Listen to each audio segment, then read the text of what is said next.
주위에 성공한 사람들을 보면은요, 소위 세상에서 잘 나간다고 여겨지는 사람들을 보면은 하나의 공통점을 발견할 수가 있습니다. 그게 뭐냐면요, 한번 시작한 것은 끝을 보는 겁니다. 학창 시절에 공부를 잘하는 그 친구들도 보면은 머리가 타고난 사람이 있어요. 근데 머리가 타고난 사람도 있지만은 많은 경우에는 한 번 의자에 앉잖아요. 의자에 앉으면은 그 어떤 문제가 되었든지 어떤 교과 과목이 되었든지 이해가 되기 전까지는 일어서질 않더라고요. 그래서 정말 징글징글한 그런 친구들이 있었습니다. 이런 친구들 때문에 저같이 선량한 학생들이 꼭 선생님께 혼나더라고요. 너는 공부도 못하면서 이렇게 비교되면서 많이 혼나기도 했습니다. 어쨌든 말은 이렇게 했지만은 정말 그렇게 끝을 파는 사람들이 굉장히 부러웠습니다. 그 집중력을 가지고 뭐 공부가 되었던 어떤 일이 되었던 정말 포기하지 않는 그 열심을 바라보면서 저는 저 사람은 정말 뭘 하더라도 정말 이뤄내는 그러한 사람이다. 어떤 일을 맡기면요, 그러면 안심이 되는 거죠. 그러한 사람이 있는 거죠. 사실 이러한 성향의 사람들이 우리 주변에 신앙생활에도 굉장히 많이 있습니다. 기도를 할 때 기도하자마자 응답이 되면 좋지만은 곧장 응답이 우리에게 있는 것은 아니잖아요. 그럼 그때마다 쉽게 포기하는 것이 아니라 응답이 될 때까지 포기하지 않고 기도하는 사람이 있는 거죠. 또 우리 교회의 참 장점인 여러 가지 훈련 프로그램들이 있습니다. 그 훈련 프로그램에 처음 시작하자마자 우리의 삶이 바뀌는 것은 아니잖아요. 삶이 말씀 훈련 시작과 함께 바뀌는 것이 아니라 훈련을 참고 견디고 인내하면서 포기하지 않을 때 어느 순간 우리의 영적으로 우리의 믿음이 자라나고 성장할 수 있다는 것을 알게 되는 거죠. 포기하지 않을 때 우리의 신앙 성장이 있게 되는 거죠. 또 이러한 사람이 있기 때문에 공동체가 함께 더 성장해 나아갈 수 있게 되는 겁니다. 왜냐하면 이러한 사람들이 주변에 있으면요, 목표를 설정해 가면서 그 목표에 닿을 수 있도록 주변 사람들에게 동기부여를 하는 거죠. 그리고 또 그 사람 자체가 정말 좋은 믿음의 본이 되기 때문에 연약한 믿음의 사람들이 그 사람을 보면서 함께 믿음의 생활을 해 나아가는 거죠. 선한 영향력을 받게 되는 거죠. 그래서 그런 면에서 우리 교회는 참 건강한 교회라고 생각합니다. 그런 믿음의 본이 되어지는 사람들이 우리 주변에 많이 있기 때문에 연약한 사람들이 함께 신앙생활 해가고 함께 믿음의 경주를 해 나아갈 수 있는 건강한 교회라고 생각하는 거죠. 그런데 그렇다고 해서 그 건강한 믿음의 소유자들에게 그 신앙의 수준에서 머물러서는 안 된다는 것을 다시 한번 말씀드리고 싶어요.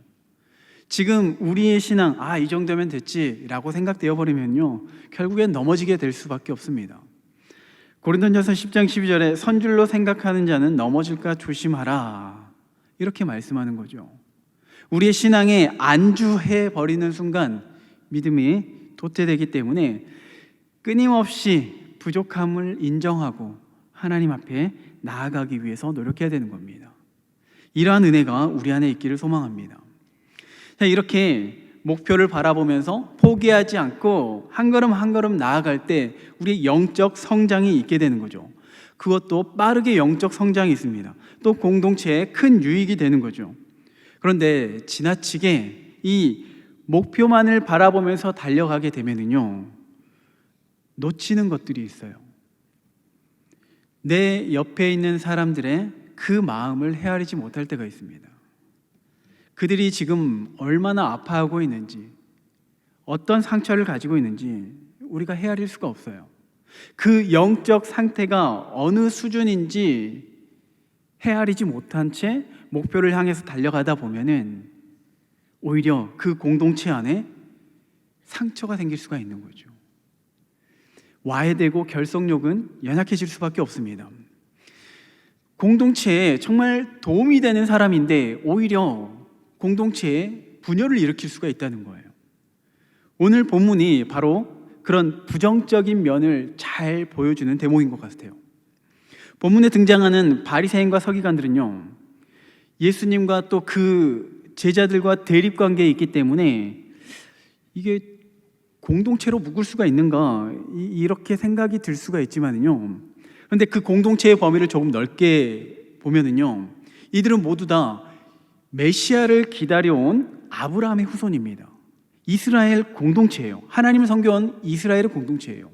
특히 바리새인과 서기관들은요, 그 공동체에서 누구보다도 열심으로 섬겨왔던 사람들입니다.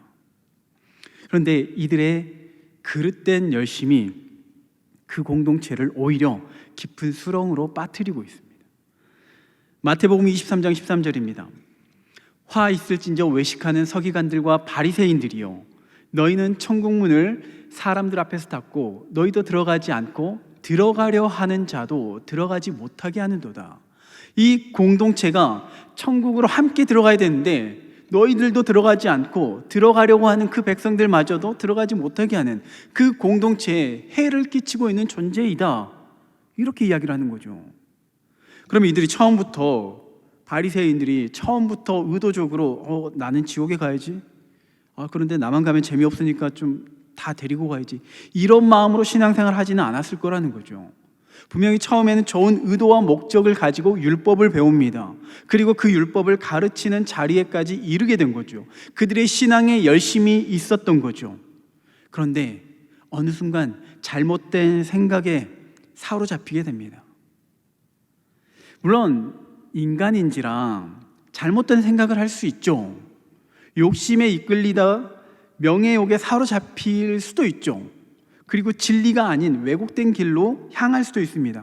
그런데 문제는 그러한 생각들이 머릿속에 들어왔을 때 제거해야 되는데, 분별해야 되는데, 하나 둘 계속해서 정립되다는 거예요. 계속해서 정립하다 보니까 어느 순간 견고한 틀이 되어져 버립니다. 견고한 틀이 돼요. 그래서 누가 아무리 말을 해줘도 그 견고한 틀이 깨지질 않는 거예요. 흔들리지 않는 겁니다. 그게 본문에서 말하는 장로의 유전인 거예요. 바리새인과 서기관들은요, 이 틀에서 벗어나지 못해요. 오히려 이 틀 안에, 그들의 틀 안에 하나님의 말씀을 가둬두려고만 합니다. 그래서 그들이 기다려온 메시아가 지금 눈앞에 있잖아요. 예수님이 지금 눈앞에 있잖아요. 여러 증거들을 통해서 계속해서 보여주시잖아요. 그런데 그 틀 안에 갇혀 있다 보니까 예수님을 부정하게 됩니다. 거부하게 됩니다. 그리고 예수님을 대적하게 되는 거죠. 그 면을 본문에서 한번 살펴보면요, 본문에서 바리새인들이 예수님께 질문을 던집니다. 그런데 그 질문의 목적이 불순해요. 2절에 보니까 당신의 제자들이 어찌하여 장로들의 전통을 범하니까 떡 먹을 때 손을 씻지 아니하나이다. 지금 사실은요, 지금 이 바리새인과 서기관들이 예수님을 공격하고 싶은데 도무지 건수가 생기질 않는 거예요. 그래서 예수님의 제자들의 흠을 보고서 공격하는데 그 공격의 도구가 전통을 어긴다는 겁니다. 그 전통이 손을 씻지 않는 것, 밥을 먹을 때, 떡을 먹을 때 손을 씻지 않는다는 거죠. 우리 생각에는 이게 이해가 되지 않죠. 밥 먹을 때 손을 씻지 않는 것, 손 씻지 않고 밥 많이 먹잖아요. 심지어 땅에 떨어진 음식도 우리가 3초 안에 먹으면 괜찮다고 이렇게 우리가 스스로 납득시키잖아요. 우리 생각으로는 이게 전혀 문제가 되지 않을 것 같은데, 중요한 것은 우리의 생각이 아니라 그들의 사고인 거죠. 그들의 문화인 거죠. 왜 그들이 그것을 죄로 여기고 심각하게 여기는지, 그들이 주장하는 장로의 전통, 그 장로의 전통이 뭔지 우리가 알아야 되는데, 예수님께서는 그 장로의 전통에 대해서 이렇게 반격을 하시는데, 3절에 대답하여 이르시되 너희는 어찌하여 너희의 전통으로 하나님의 계명을 범하느냐. 지금 바리새인들이 지켜온 그 전통으로 하나님의 계명을 범하고 있습니다. 그러면은 이들이 지켜온 전통이 하나님의 율법, 하나님의 말씀을 대적하는데 처음부터 그럴 의도로 시작했던 것은 아닌 거죠. 바리새인들은 이 장로의 전통을 하나님의 율법처럼 지켜왔던 겁니다. 하나님의 말씀으로 여기면서 지켜왔던 거죠. 그런데 오히려 어느 순간 그 견고한 틀에 사로잡히다 보니까 그 하나님의 말씀을 대적하는, 공격하는 도구가 그들의 전통이 되어져 버린 거죠. 그게 지금 이 안에서 예수님께서 어떤 것을 예로 드냐면은 바로 4절에서 6절 말씀인데요.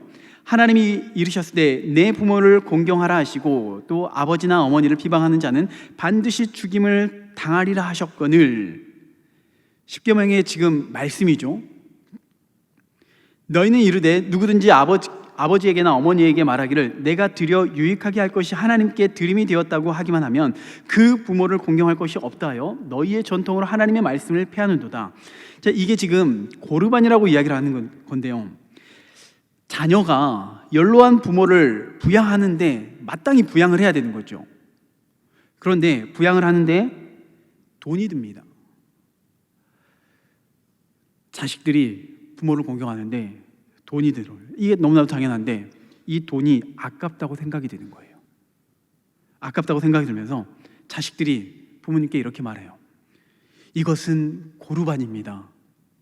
이것은 하나님께 드린 거예요. 이 예물은, 이 물질은 하나님께 드린 겁니다. 엄마 아빠 죄송해요. 이걸 부모님께 쓸 수가 없어요. 이렇게 이야기하는 게 고르반이라는 거예요. 그리고 이렇게 말하면서 스스로를 자랑스럽게 여겨요. 그러면은 그 고르반으로 하나님께 드려졌던 그 물질이 온전히 하나님께 드려졌을까요? 그렇지 않죠. 애초에 목적이 있기 때문이에요.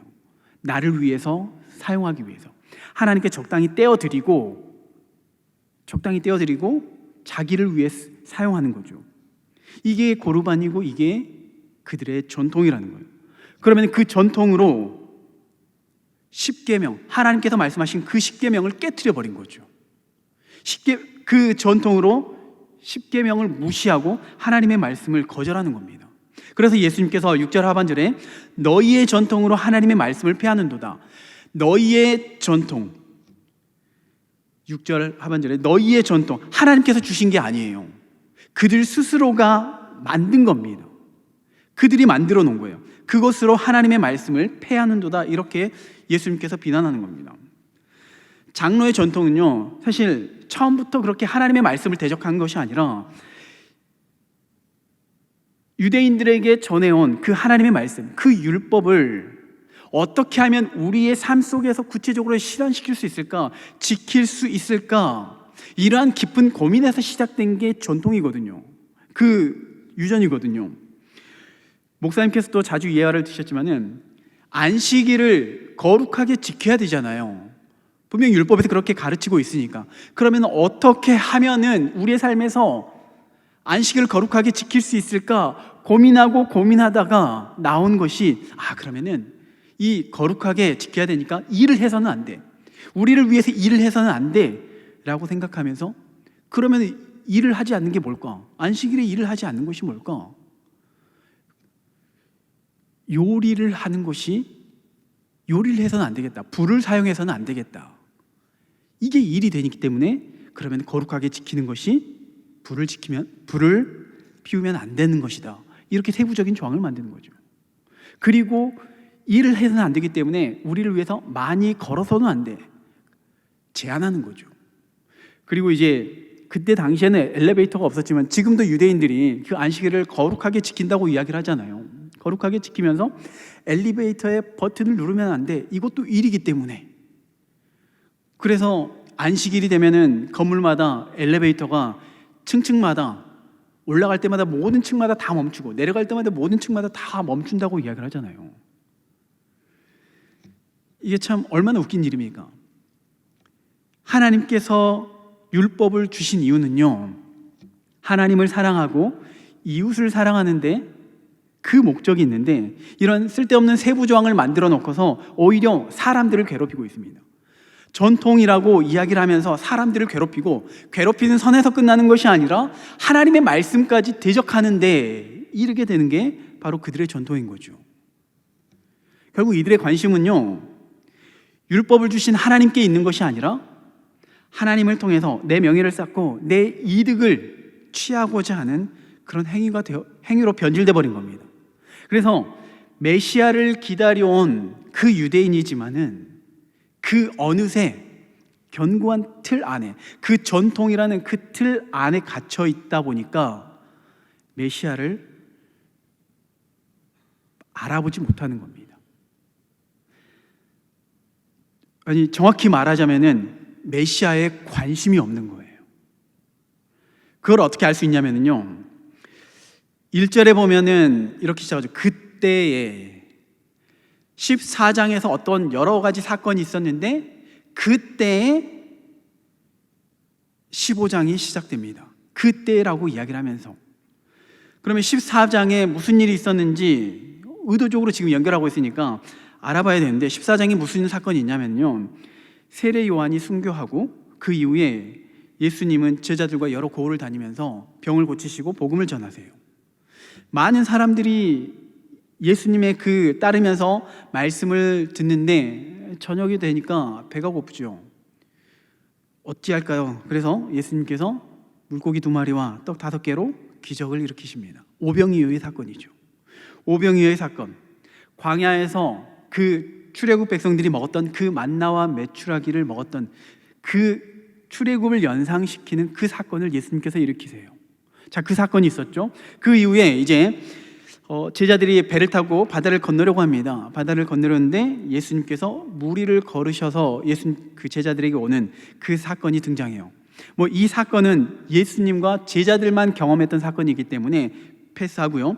자, 배를 타고 바다를 건넌 이후에 무슨 일이 있었냐면은 마태복음 14장 34절에서 36절 말씀입니다. 그들이 건너가 게네사렛 땅에 이르니 그곳 사람들이 예수이신 줄을 알고 그 근방에 두루 통지하여 모든 병든 자를 예수께 데리고 와서, 자, 그 근방에 두루 통지하여서 모든 병자들이 예수님께 왔습니다. 그리고 36절에 다만 예수의 옷자락이라도 손을 대게 하시기를 간구하니 손을 대는 자는 다 나음을 얻으니라. 그 근방에 있는 병든 사람들이 모두 예수님께 나와서 모두 병 고침을 받았습니다. 이 사건이 있고 난 직후에 15장 1절에 그때에 바리새인과 서기관들이 등장하는 거예요. 다시 한번 1절을 보면은 그때 바리새인과 서기관들이 예루살렘으로부터 예수께 나와 이르되, 지금 그 상황이 그때라는 거예요. 그 앞에 있었던 그 사건과 전혀 무관하는 것이 아니라 정말 그런 놀라운 일들이 있고 난 직후에 혹은 그 시점에 바리새인과 서기관들이 찾아왔습니다. 냉정하게 따지면은 바리새인과 서기관들이 그 14장의 기적들을 못 봤다고 말할 수는 있죠. 못 봤을 수도 있습니다. 그런데 그 기적의, 놀라운 기적의 그 현장의 열기는 쉽게 사그라들지 않거든요.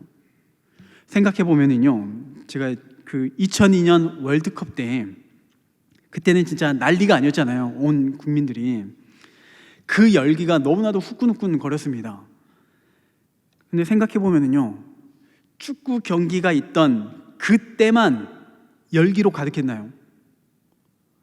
축구 경기가 있던 그때뿐만이 아니라 경기가 끝난 이후에도, 축구 경기가 없는 그 다음 날에도 끊임없이 사람들의 이야기 속에서 회자되는 게, 이야, 어떻게 우리나라에서 이런 놀라운 기적이 일어날 수 있을까?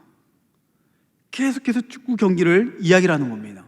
마치 그 모습과 같이 그 사건의 시간은 지나갔어요. 그 사건이 지나갔어요. 그런데 그 열기가 고스란히 그 다음 날까지 계속 이어지는 것처럼 바리새인과 서기관들이 그 현장에 도착했을 때 비록 그 사건은 경험하지 못했지만은 그 사람들에 의해서 예수님께서 무슨 일을 행하셨는지 간접적으로 경험했다는 겁니다. 그 예수님께서 행하셨던 일들을 부정할 수가 없던 거죠. 그리고 심지어 지금 이 사람들은요, 예수님을 알아보기 위해서 온 사람들이에요. 예수님이 지금 무슨 일을 하고 있나, 그것을 위해서 조사하기 위해서 온 사람들이에요. 그러면 그 전에 무슨 일이 있었는지 충분히 들었을 거란 말이죠. 그러면 적어도 예수님에 대해서 정말 부정적인 생각이 있었다 치더라도 지금 그 현장의 열기를 경험했다면요, 아니 도대체 예수님이 어떤 분이신가, 이러한 고민은 해봐야 할 건데, 그런데 이들은요 전혀 관심이 없어요. 예수님이 뭘 했는지 전혀 관심이 없어요.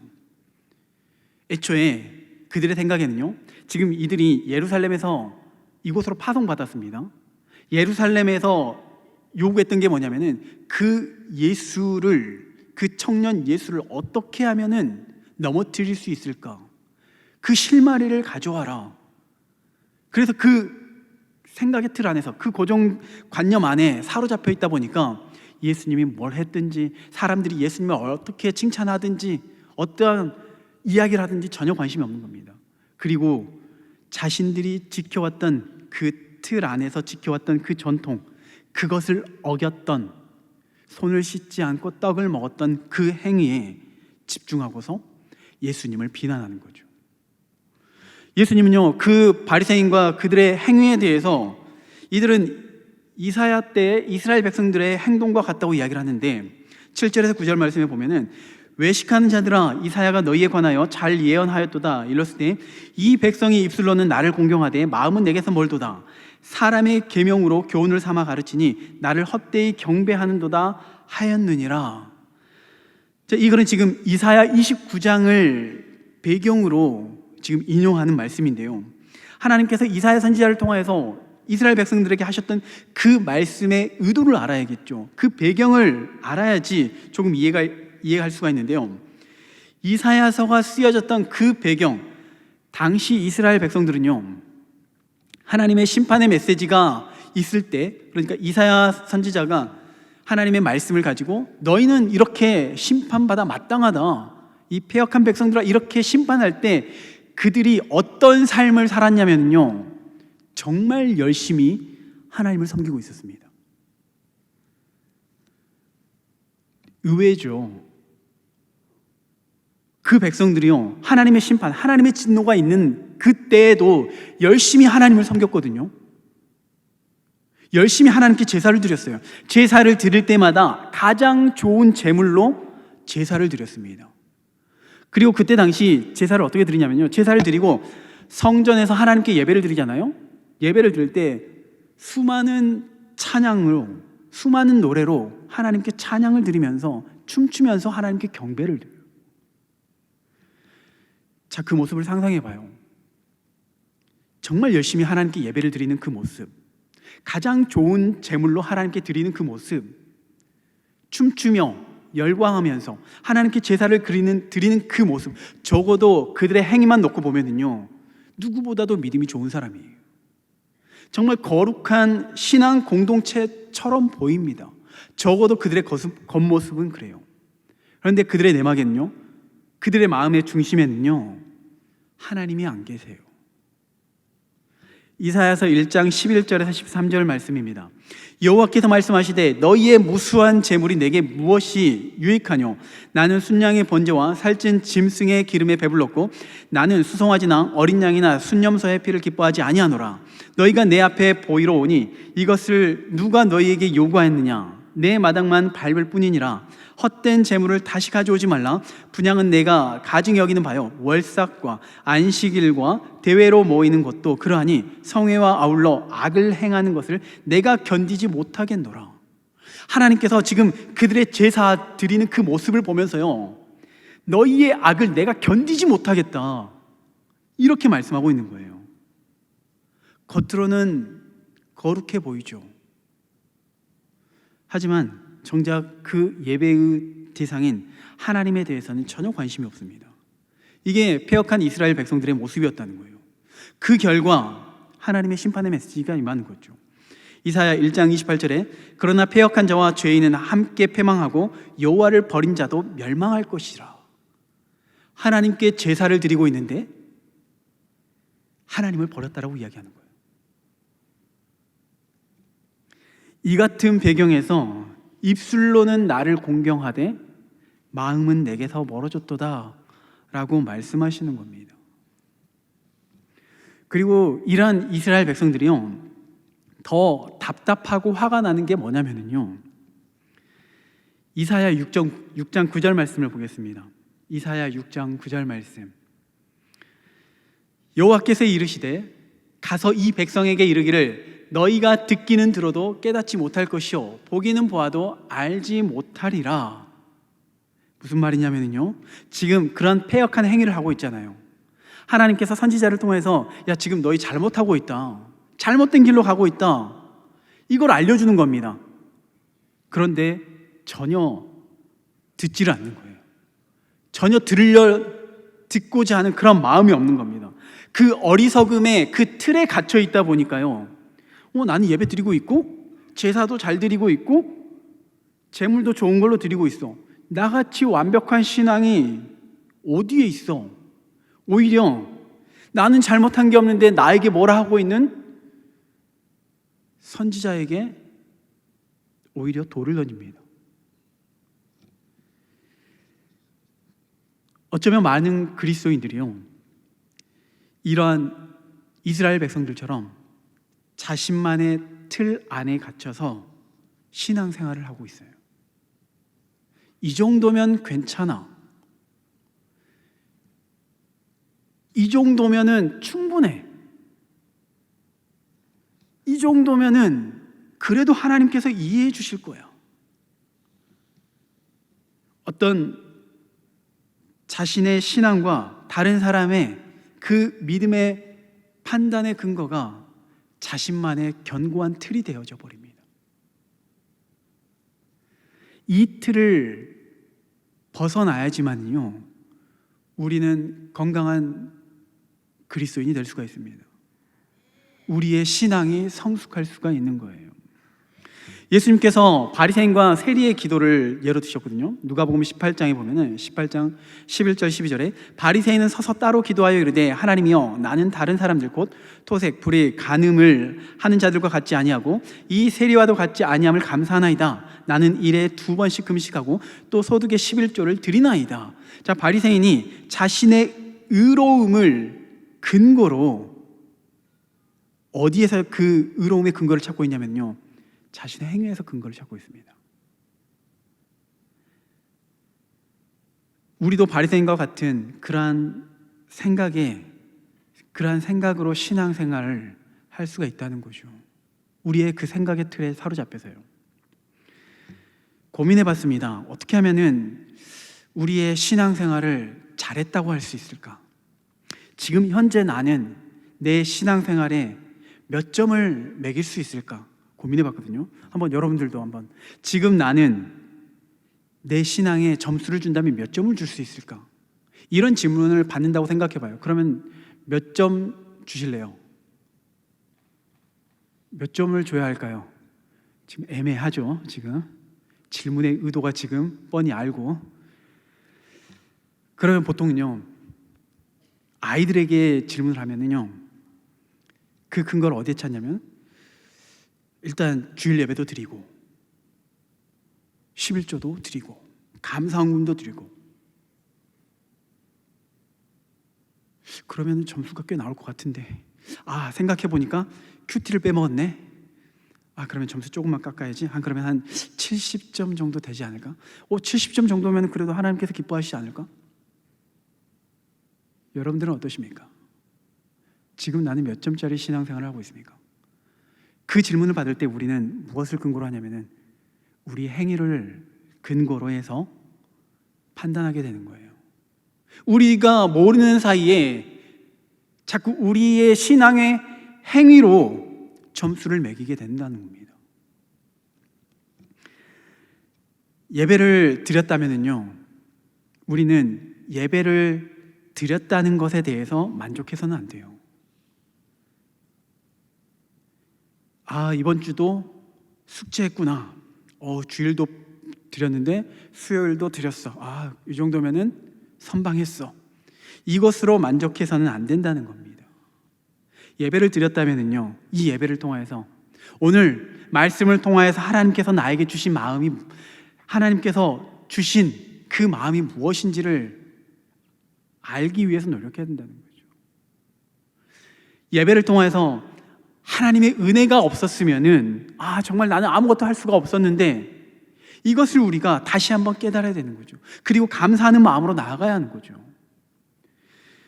세리의 기도는 이렇습니다. 누가복음 18장 23절에 세리는 멀리 서서 감히 눈을 들어 하늘을 쳐다보지도 못하고 다만 가슴을 치며 이르되 하나님이여 불쌍히 여기소서 나는 죄인이로소이다. 자신이 죄인임을 인정하는 겁니다.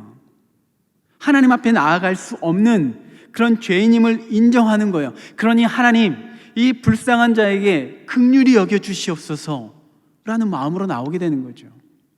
이 예배를 통해서 우리가 회복되어야 되는 것이 뭐냐면은 하나님, 내가 오늘 또 이렇게 예배를 드렸습니다.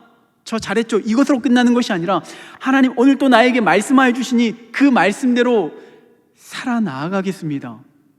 그 말씀을 통하여서 다시 한번 나에게 힘을 주시니 세상 가운데 그리스도인으로 살아나가겠습니다. 한번 도전해 보겠습니다. 이러한 결단이 우리 안에 있어야 된다는 거죠. 예배를 통하여서 그동안 정말 불평하고 불만이 있었고 정말 짜증나고 그랬는데 이렇게 죄인인 죽을 수밖에 없는 저를 구원해 주시고 또 오늘 다시 한번 은혜로 회복시켜 주시니 감사합니다. 이러한 마음이 회복되어야 된다는 거죠. 내적으로는요, 우리의 마음에 끊임없이 이러한 감사가 회복되어야 합니다. 예배를 통해서 끊임없이 감사가 회복되어야 되는 거예요. 우리의 마음을 점검해 보시기 바랍니다. 예배 때마다 감사함이 있는지, 감사함이 회복되고 있는지, 다시 한번 하나님 앞에 감사함으로 나아가고 있는지, 내적으로는 이러한 마음이 회복되어야 하고요. 또 외적으로는 우리의 실제적인 삶의 변화가 있는지를 점검해 봐야 됩니다. 내 삶의 변화가 이전과는 다른 어떤 변화가 우리의 삶 속에서 나타나고 있는지를 점검해 봐야 돼요. 어떠한 변화를 하나님께서 원하시냐면요, 우리가 하나님 앞에 거룩하게 나와서 이러한 모습이 아니라 에베소서 4장 1절에 3절 말씀을 보면요, 그러므로 주 안에서 갇힌 내가 너희에게 권하노니 너희가 부르심을 받은 일에 합당하게 행하여, 부르심을 받은 일에 합당하게 행해야 되는데 그게 뭐냐면은 모든 겸손과 온유로 하고 오래 참음으로 사랑 가운데서 서로 용납하고 평안에 매는 줄로 성령이 하나 되게 하신 것을 힘써 지켜라. 특별히 이 공동체 안에서요, 하나님께서 우리를 공동체로 불러주셨는데 이 공동체 안에 다양한 사람들이 모였잖아요. 다양한 생각을 가지고 있는 사람들이 모이고 있기 때문에 나하고는 안 맞는 사람들이 많이 있어요. 그 사람들과 부딪힐 때마다 짜증나네, 이게 아니라요, 온유한 마음으로, 겸손한 마음으로, 그래도 더 내가 참아야지, 이러한 마음으로 지체들을 대해야 된다는 겁니다. 그래서 하나님께서 하나 되게 하신 이 공동체를 분열시키는 것이 아니라 더 하나 되게 하기 위해서 힘써야 되는 거죠. 나와는 생각이 다르다는 이유로 비난하고 정죄하고, 물론 그러진 않을 겁니다. 그런데 많은 경우에는요, 나하고는 생각이 다르기 때문에, 나하고는 맞지 않기 때문에, 색깔이 다르기 때문에 모른 척 해버려요. 외면해버립니다. 하나님께서 원하시는 건 그게 아니거든요. 우리에게 먼저 사랑을 베풀라고 이야기하세요. 겸손하게 먼저 다가가라고 말씀하세요. 우리의 삶에 이러한 변화가 있어야 되는 겁니다. 이게 율법의 근본 정신인 거죠. 하나님을 사랑하고 이웃을 사랑하는 그 율법, 우리가 신앙생활하는 그 근거, 그 본질이 바로 하나님 사랑하고 이웃을 사랑하는 거잖아요. 형식적인 그러한 신앙생활이 아니라 실제적인 우리의 삶의 변화를 요구하는 것이 하나님의 말씀입니다. 당연히 쉽지가 않아요. 쉬우면 누구라도 다 했겠죠. 마치 맞지 않는 옷을 입는 것처럼요, 어색해요. 다가가는 게 부담스럽습니다. 피하고 싶죠. 당연해요. 당연한 게 당연해요. 이게 너무나도 당연해요. 이게 바로 정상적인 우리의 모습이라는 겁니다. 그래서 예수님께서 뭐라고 말씀하시냐면요, 예수님의 멍에를 메고 배우라 라고 말씀하세요. 마태복음 11장 29절 말씀입니다. 나는 마음이 온유하고 겸손하니 나의 멍에를 메고 내게 배우라. 그리하면 너희 마음이 쉼을 얻으리라. 불편한 마음이지만, 불편한 관계이지만요, 어색한 관계이지만요, 하나님께서 우리에게 허락하신 이 공동체 안에서 참된 평안과 기쁨이 있게 되는 거예요. 위로가 있게 되는 거예요. 어떨 때 이러한 은혜가 있게 되냐면요, 예수님의 멍에를 매는 거예요. 예수님의 멍에를 메고 배우는 겁니다. 저절로 되어지는 것이 아니라 멍에를 메고 배우는 거예요. 그러면 멍에를 메고 배운다는 말이 뭐냐면요, 하나님의 말씀이 우리 안에 있습니다. 하나님의 말씀, 그 말씀에 순종하는 게 이해가 되지 않죠. 때로는 힘들잖아요. 그런데 몸에 맞지 않는 그 멍에를 메고 좀 힘들게 가긴 하겠지만은, 어색하긴 하겠지만은 그냥 순종해 보는 겁니다. 이게 멍에를 메고 배우는 거예요. 예수님을 통해서, 예수님의 말씀을 통해서 우리가 가지고 있는 그 정형화된 그 틀을 그때 비로소 깨부실 수가 있습니다. 우리의 생각으로는요, 우리 스스로 이것을 깨려고 하면요, 오히려 우리가 힘이 들고요, 오히려 우리에게 화가 돼요. 이 생각의 틀을 반드시 깨야 됩니다. 하나님의 말씀으로, 하나님의 말씀을 의지하면서, 하나님의 말씀에 순종하면서 우리가 가지고 있는 어느새 우리도 모르는 사이에 생겨져 버린 이 견고한 틀을 깨부셔야 됩니다. 그래야지 예수님을, 하나님을 바르게 바라볼 수가 있는 거죠. 만약에 이 생각의 틀을요, 깨지 않고 그냥 무작정 열심히 신앙생활 하잖아요. 열심히 신앙생활 하면요, 시간이 지나면 지날수록 바리새인만 될 겁니다. 우리가 바리새인이 될 거예요. 공동체 안에서 힘이 되는 성도가 아니라 힘이 빠지게 하는 그런 성도가 될 거라는 거죠. 우리의 신앙 성숙은요, 오랫동안 교회에 다녔다고 해서, 그리고 수백 번에, 수천 번의 예배를 드렸다고 해서 저절로 성장되어지는 것도 아니고 하나님의 은혜를 누리는 것도 아닙니다. 저절로 되어지는 게 아니에요. 물론 그 모든 것이 하나님의 은혜이지만은 우리가 그 은혜 안에서 우리에게 주어진 그 하나님의 말씀을 가지고 우리의 생각의 틀을 깨부셔야 해요. 베드로는요, 완벽한 유대인입니다. 완벽한 유대인이에요. 뼛속까지 유대인이에요. 그러니까 당연히 그 율법에 근거해서 살아갑니다.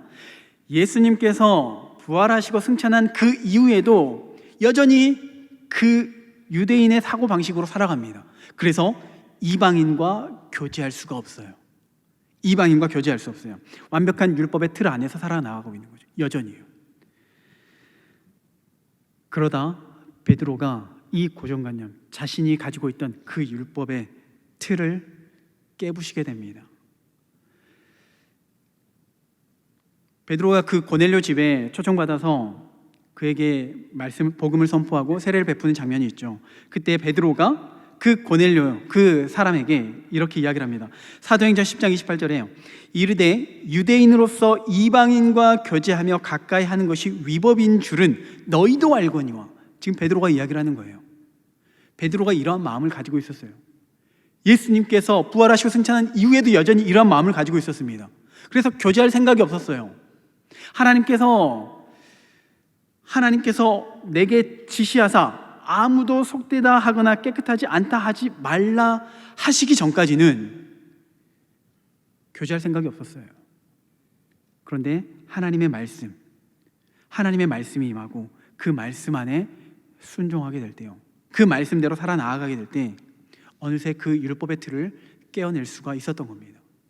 물론 그 이후에도 또다시 이방인과 교제하는 게 들통날까 봐 도망간 적이 있죠. 그래서 바울에게 책망을 받기도 하지만요, 그러나 점차 그가 가지고 있던 그 생각의 틀을 깨트리면서 땅끝까지 복음을 전하는 그런 전도자가 될 수가 있었던 겁니다. 우리는 이 신앙생활의 목표가 우리의 믿음이 그리스도의 장성한 분량에 이르기까지 자라나야 하는 것이 목표입니다. 그런데 우리가 가지고 있는 이 정형화된 이 생각의 틀에 갇혀 있으면요, 날마다 하나님의 말씀으로 우리의 생각을 깨부시지 않으면요, 우리의 믿음은 자라지 못해요. 우리는 영적으로 성장할 수가 없습니다. 우리의 공동체는요, 사랑으로 가득 찬 공동체가 아니라 나 때문에 성장하지 못한 바리새인과 같은 그러한 나 때문에 오히려 상처 입고 더 연약해질 수밖에 없는 겁니다. 결국 우리를 하나님께서 변화시키길 원하세요. 하나님의 말씀으로 우리를 변화시키길 원하십니다. 히브리서 4장 12절 말씀 우리 함께 읽겠습니다. 히브리서 4장 12절 말씀 함께 읽습니다. 하나님의 말씀은 살아있고 활력이 있어 좌우의 날선 어떤 검보다 예리하여 혼과 연과 및 관절과 골수를 찔러 쪼개기까지 하며 또 마음의 생각과 뜻을 판단하나니. 우리도 모르는 사이에 생겨져 버린 그 정형화된 틀, 하나님의 말씀으로 말미암아 우리를 그 생각의 틀을 깨부실 수가 있는 겁니다. 우리가 하나님의 말씀으로 우리의 삶을 조명하고요, 그 하나님의 말씀을 비추어 내 삶을 되돌아보고요, 하나님이라면, 예수님이라면 지금 이 상황에서 어떻게 하셨을까? 그냥 내 생각과 내 방법대로 행하는 것이 아니라 예수님이라면 어떻게 하셨을까? 고민을 해보고요, 나는 힘들 것 같은데 그래도 예수님께서 말씀하셨으니까, 하나님께서 말씀하셨으니까 그 말씀에 그래도 한번 순종해보자, 이 마음을 가지고 예수님을 배우잖아요. 그때 우리의 믿음은, 우리의 신앙은 올바른 영적 성숙을 얻을 수 있게 되는 것입니다. 이러한 은혜가 우리 안에 있기를 소망합니다. 그래서 우리 광주중학교의 모든 성도 한 사람 한 사람이 정말 하나님께서 기뻐하시는 그러한 신앙인이 될 수 있기를 주의 이름으로 축원합니다.